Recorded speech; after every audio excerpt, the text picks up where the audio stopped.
As to agriculture, I think that the problem is severe enough that I have decided to take on the portfolio of Secretary of Agriculture, at least for now.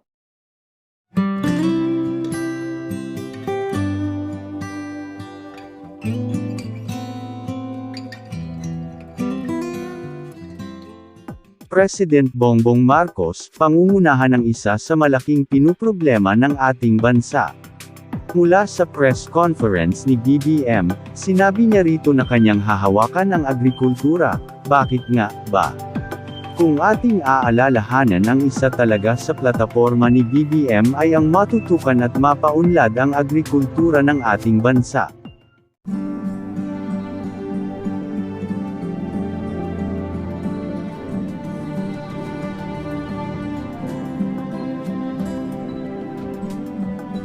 Halika na,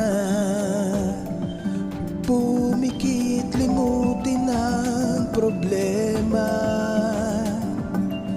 Hihintayin ang umaga. Dapat walang magsasaka o mangingisdang naghihirap. Dahil may teknikal na suporta, makinarya, may pautang, at kadiwa para sa distribusyon. Dito lalaki ang kita ninyo at bababa ang presyo ng pagkain. Sama-sama tayong babangon muli. Gusto niyang paunlarin ang agrikultura, dahil ito ang nakikita niyang pangunahing mga departamento na nangangailangang matutukan at ito ay isa sa magpapaunlad ng ekonomiya muli ng bansang Pilipinas. Panuuri naman natin ang kanyang pahayag sa naganap na press conference. So it will be very focused, we will be very focused. We are now finalizing where that focus will lie. From the very beginning, I have always said that agriculture is going to be a critical and foundational part of our economic development or economic transformation, is what I'm calling it from as we anticipate the post-pandemic economy. And as we slowly pull out of the post-pandemic economy, hopefully that will be soon. Furthermore, it is going to be in response to the events in Ukraine, which have affected the Philippines' agriculture and including the food supply in a very serious way. We spoke at length about the measures that we will have to take because we are forecasting that there will be a shortage or there will be an increase in food prices in the next quarters that will come, simply because of the outside forces that have been impacting upon food supply, upon supply of feeds. We have been able in the Philippines in the last few weeks to adjust to the new situation in terms of the importations from the Ukraine and from Russia.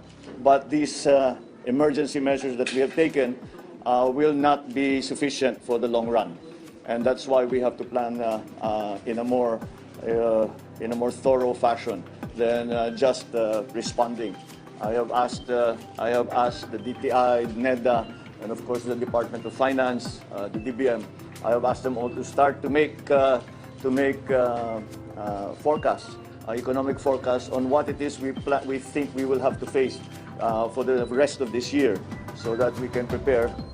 And so that we can, despite the fact that there will be some emergency situations, hopefully not, but possibly some emergency situations, especially when it comes to food supply, we have tried to continue the fundamental development when it comes to the economy.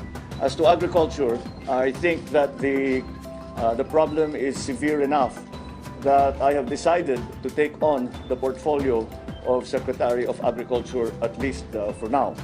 And at least until we can reorganize the Department of Agriculture in the way that it will make it ready for the next years to come.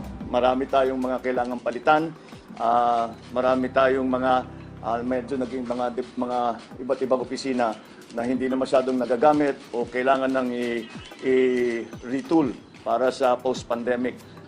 Dahil nga iba na yung ating ginagawa ngayon. Bumabalik tayo or going back to basics. Ilang beses nyo na sa aking narinig ito, back to basics. We're going back to basics and trying, and we will rebuild the value chain of agriculture. And that is why I thought it's important that the President take that portfolio, so that not only to make it clear to everyone what a high priority we put on the agricultural sector, but also as a practical matter, so that things move quickly. Because the events of the global economy are moving very quickly. We have to be able to be agile. We have to be able to respond properly in a measured way as soon as there is a situation that needs to be addressed. So that's essentially what we discussed, and that is my announcement for.